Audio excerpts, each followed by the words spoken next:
دیوار پہ رکھ دیا اور ساتھ ہی مسکرا کے فرمایا اب سب گھروں کو جاؤ اور جا کے یہ نہ کہنا صرف محمد عربی نے لگایا ہے، نہیں کہنا سب نے لگایا ہے۔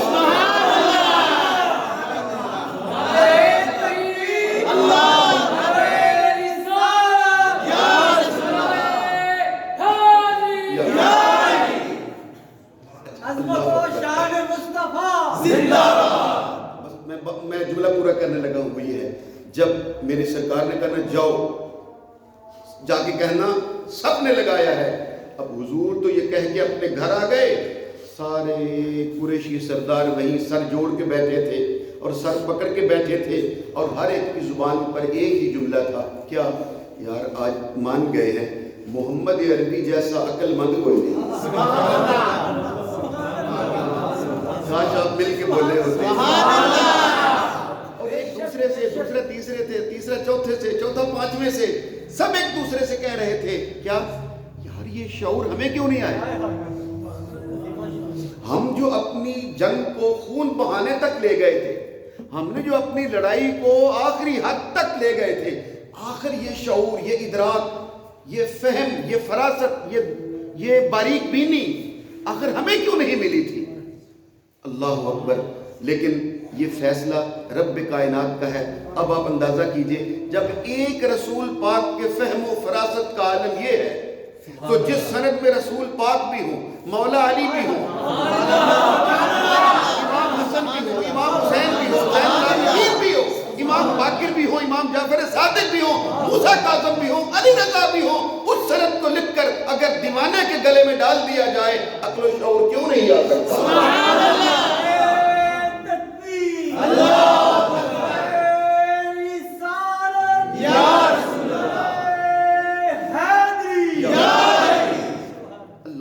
پھر میں اسی منزل پر واپس پلٹتا ہوں۔ امام بخاری رحمت اللہ علیہ وہ کیا فرماتے ہیں کہ اگر ایک طرف پوری دنیا کی بات ایک طرف ہو، پوری دنیا کی سند ایک طرف ہو، لیکن امام زین العابدین کی سند ایک طرف ہو، وہ کہیں کہ میں نے اپنے باپ حسین سے سنا، امام حسین نے مولا علی سے سنا، مولا علی نے رسول پاک سے سنا، تو آپ فرماتے ہیں ہر سند کو جھٹلا دیا جائے گا، امام زین العابدین کی سند کے سامنے سر کو جھکا دیا جائے گا۔ کیوں؟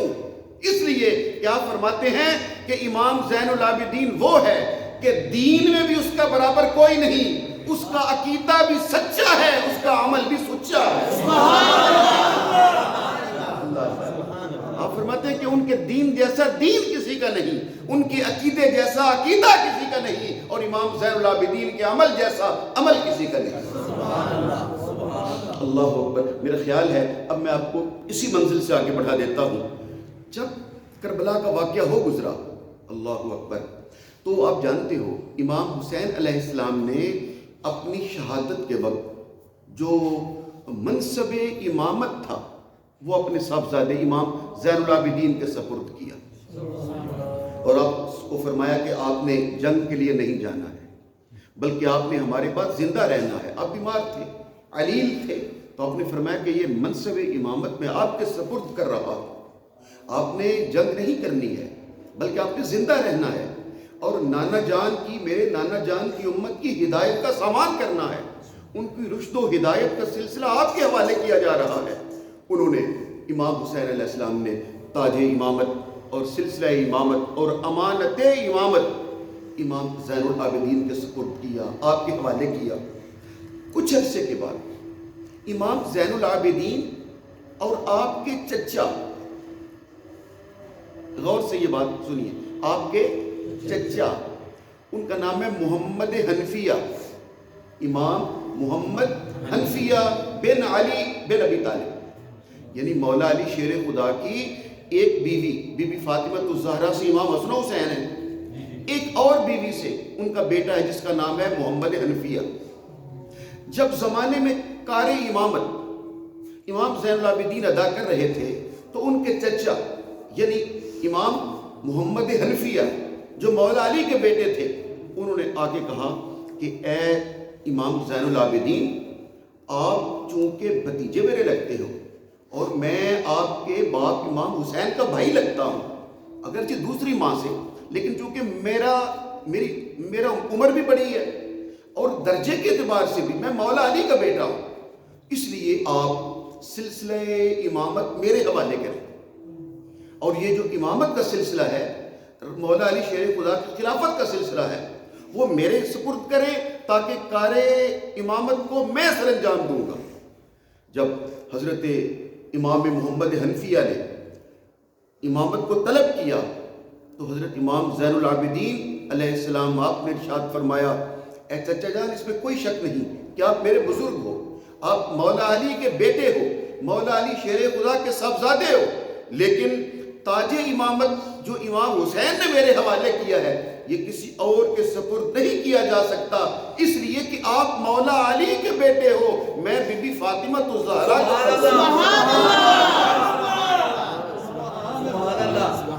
آپ کا شجرہ مولا علی سے، حنفیہ بن علی بن ابی طالب، لیکن میرا شجرہ زین العابدین بن حسین بن فاطمہ الزہرا۔ اب ان کے ساتھ بھی کافی سارے لوگ تھے، ایک دو نہیں، کافی سارے لوگ تھے ان کے ساتھ بھی، پوری ایک جماعت تھی۔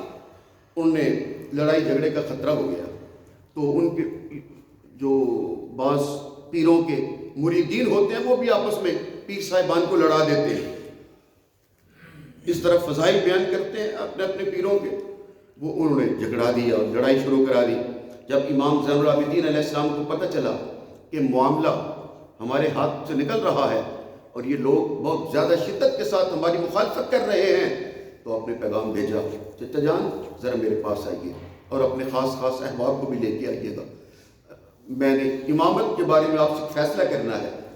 حضرت امام محمد بن حنفیہ وہ بھی تشریف لائے، امام زین العابدین علیہ السلام بھی تشریف لائے، اور صحن حرم وہ جب آئے تو آپ نے کہا نہیں، یہ فیصلہ یہاں نہیں کرنا، حرم شریف میں جانا ہے، خانہ کعبہ میں جانا ہے، فیصلہ وہاں کرنا ہے۔ کوئی بات نہیں، اب صحن حرم میں آ گئے، وہاں امام زین العابدین کے ماننے والے بھی ہیں، امام محمد حنفیہ کے ماننے والے بھی ہیں، باقی قریشی بھی ہیں، ہاشمی بھی ہیں، مطلبی بھی ہیں، سب لوگ موجود ہیں۔ جب لے کر آئے تو حضرت امام زین العابدین نے اپنے چچا جان کا ہاتھ پکڑا اور ساتھ لے کے چلتے چلتے حجر اسود کے سامنے آئے اور آگے کہا، چچا جان یہ وہ جنتی پتھر ہے جسے دست مبارک رسول اللہ کا لگا ہے، سبحان اللہ، جسے چوما رسول اللہ نے ہے، سبحان اللہ، یہ قیامت کے دن بھی حق کے ساتھ چومنے والوں کے بارے میں اللہ کی بارگاہ میں گواہی دے گا، سبحان اللہ، وہاں بھی اس کے کہنے پر فیصلہ ہوگا، سبحان اللہ۔ آج امامت کا حقدار کون ہے؟ جیسے جنت کا حقدار کون ہے؟ حجر اسود فیصلہ کرے گا، آج بھی ہم اسی سے فیصلہ کرائیں گے امامت کا حقدار کون ہے، سبحان اللہ۔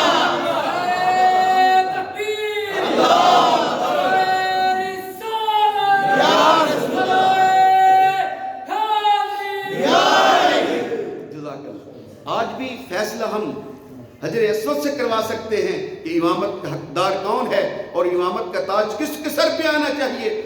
حضرت امام زین العابدین نے کہا، چچا جان آپ ذرا حجر اسود سے بات کیجئے، یہ سنتا بھی ہے، سبحان اللہ، یہ دیکھتا بھی ہے، یہ گواہی بھی دیتا ہے، سبحان اللہ۔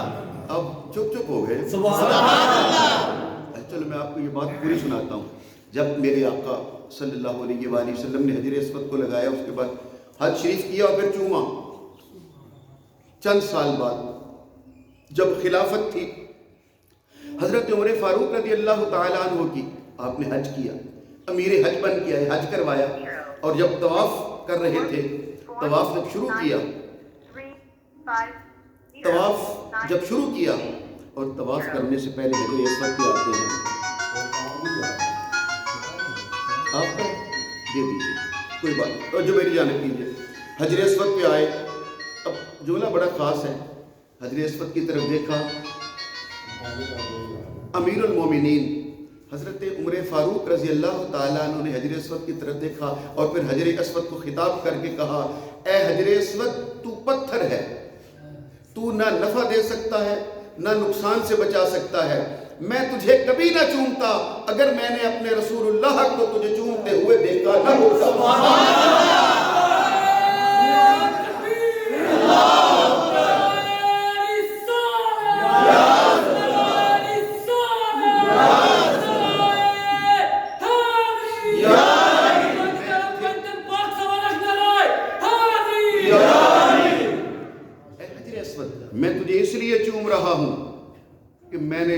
اپنے آقا کے لب تیرے ساتھ لگے ہوئے دیکھے۔ تو جیسے آپ نے سبحان اللہ کہا، زمانے کے لوگوں نے بھی حضرت فاروق اعظم کی بات سن کر ظاہر ہے سبحان اللہ ہی کہا۔ جیسے ہی حضرت فاروق اعظم کا جملہ پورا ہوا، پیچھے مولا علی شیر خدا کھڑے، لوگ چپ، مولا علی شیر خدا بول پڑے۔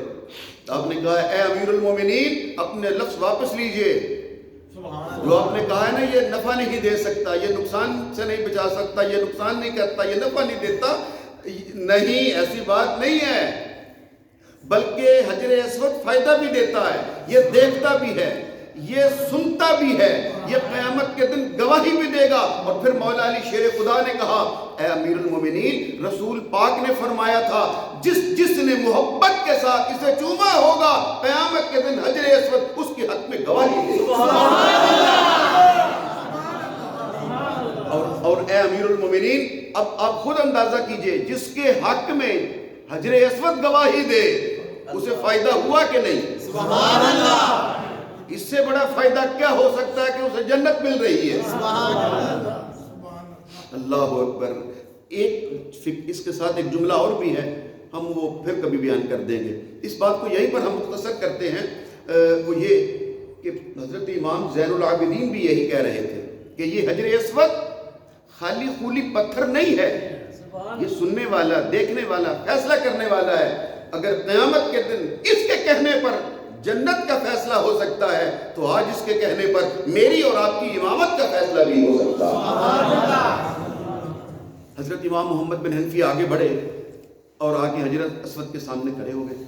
اب زمانہ دیکھ رہا ہے، سب لوگ دیکھ رہے تھے۔ حضرت امام پاک امام محمد حنفیہ، وہ بھی مولا علی کے صاحبزادے ہیں، وہ بھی لائق تعظیم اور لائق احترام ہیں۔